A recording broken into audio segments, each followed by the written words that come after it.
Good morning, gang. Happy Friday morning. Okay, so let me ask you a question. How would your life be affected if the cost to feed yourself, just to buy groceries, was more than 50% of your income? Right? Okay. I'll give you a couple of points on this one. Okay. Some of you may have seen this clip.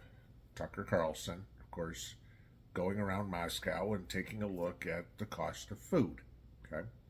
He went into a typical Russian chain grocery store.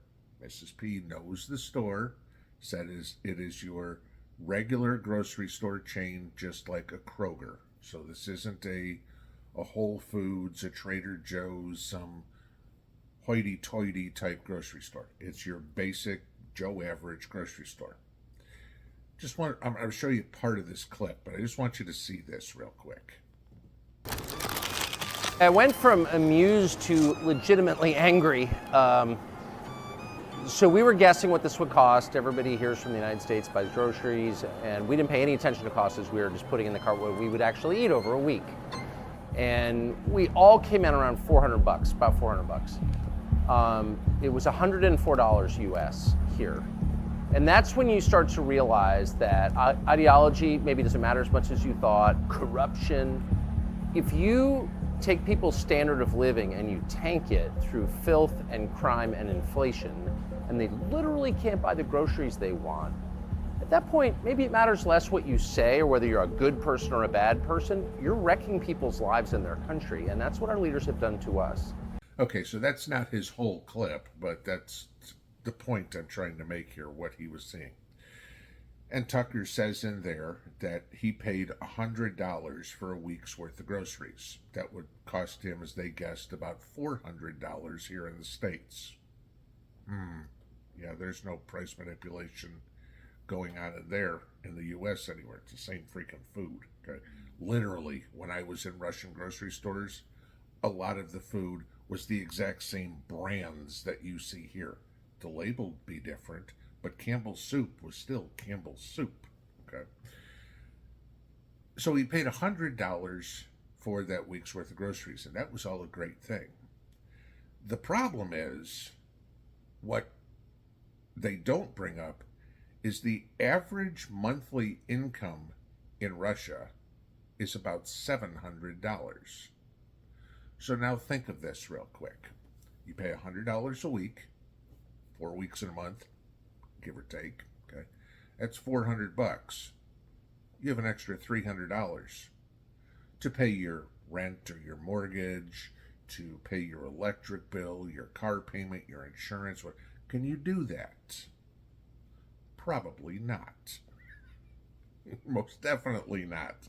Okay, unless you're fortunate enough to have the world's cheapest car insurance, you heat your house with wood, you run your house on solar, your car is paid off, your house is paid off, chances are $300 ain't going anywhere. Okay. So you ask, well, big deal, we don't have that problem. First off, let's take a look at $400 a week. Okay. How many people he's trying to feed, I don't know, but just using what he said here, that'd be $1,600 a month. So, okay. So that's figuring that we all make over $3,200 a month. On average, yeah. Okay. Right now, the average American pays about 30% in their take-home pay to feed themselves. Yeah, that's not looking to get any better. There was a report that just came out, okay, by the Buckeye Institute on where we can expect food prices to go. Okay, I'll link the report below so you guys can see it. But I want you to look at this. This is all due to NetZero policies. What this report did was it analyzed an average U.S. farm, which is about 700 acres, that produces corn, okay? And then it calculated the costs of this 700-acre farm complying with all the NetZero mandates. Not requisitions, not, gee, could you do this? Mandates. You're required to. Okay. Added in the increases, of course, because all this on costs of fuel, fertilizer, any other supplies. They figured out that the overall cost basis to run a 700-acre farm would go from $192,000 a year to $257,000 a year. And that would inevitably have to raise the price of any of the products. Now, they specifically looked into corn, for example, because corn not only is used for food, we eat corn, it's used for fuel, ethanol, and it's used for livestock feed. Let's think of beef. So again, not only is your food costs go up, your corn, okay, your beef costs would have to go up, your fuel costs would have to go up, et cetera, et cetera, et cetera. Okay, so you get double and triple whammies to this. So I want you to take a look at this chart real quick. This is what the Buckeye Institute calculated that the increase of our food would be. Let's take a look at some of this. American cheese up 78% from where we are now, okay? Beef up 70%. Chicken up 39%. Eggs up 36%. Pork up 28%.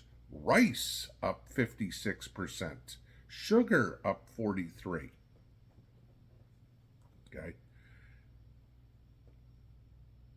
Do we want to turn our country into Russia, where we can't afford to do anything? You can't afford to eat. That is what these policies that the Biden administration is pushing. Remember, the Paris Accords, okay, the climate change crap that we all got. Trump pulled us out of it, said this is not sustainable. You cannot do this economically. On day one of the Potatoes administration, he put us back into the Paris Climate Accords, and said the United States is going to participate in this. We're going to net zero. I mean, and we see it constantly. Oh, you need to be driving electric vehicles. Yeah, that worked out really well a couple of weeks ago, didn't it? Right? You know, oh, we need to convert everything to wind power, solar power. Yeah, let's ask Texas about how that worked a couple of years ago. Even through this cold snap that we had this time, Texas has already came out and said they were this close to the entire grid crashing. Okay, all this net zero crap is going to be the death of our economy. Not that the elites care, because they've got everything they need. They'll still be able to afford it. Gee, if they have to pay a lot more in the way of groceries, I don't think they care, because they just, well, you know what we'll do? We'll raise taxes now. That's their answer. So it comes to a point of, what do we do to offset this? And don't you find this funny that everything that we as the subjects of the kingdom have to do is we have to figure out how to survive under their idiotic ideas. Okay? Again, this goes back to who works for who. They're supposed to work for us, not us work for them. Okay?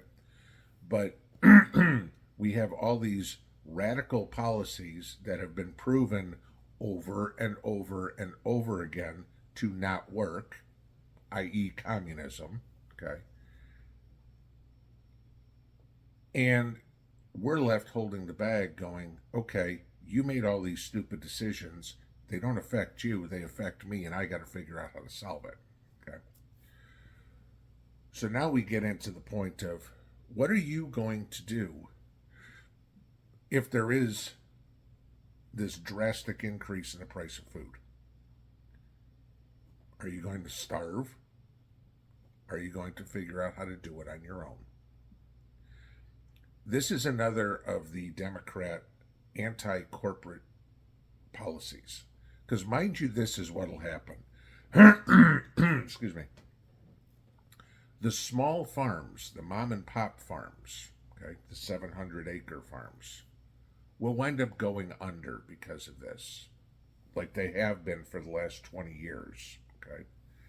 And the corporate owned mega farms will be the only ones that continue to exist, which is exactly what the totalitarian administration that is a Democrat administration wants. They want one company. They want monopolies. They want monopolies that are controlled by, not necessarily owned by, but controlled by the government, which goes right back to the way things worked in the Soviet Union. There was one grocery store. That's where you got your food. It was controlled by the government. That's exactly what Joe and the rest of the cast of clowns wants. You go into banks.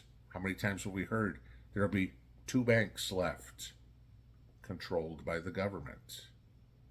This is it. They want total control of everything, of your money. I mean, all the talk on Fed coin, CBDC, whatever you want, okay? They want total control of your food. They want total control of your power. I mean, it all comes down to you'll own nothing. And how the hell they come up with be happy, I have no idea. But if people are starving, I can't really see that be happy.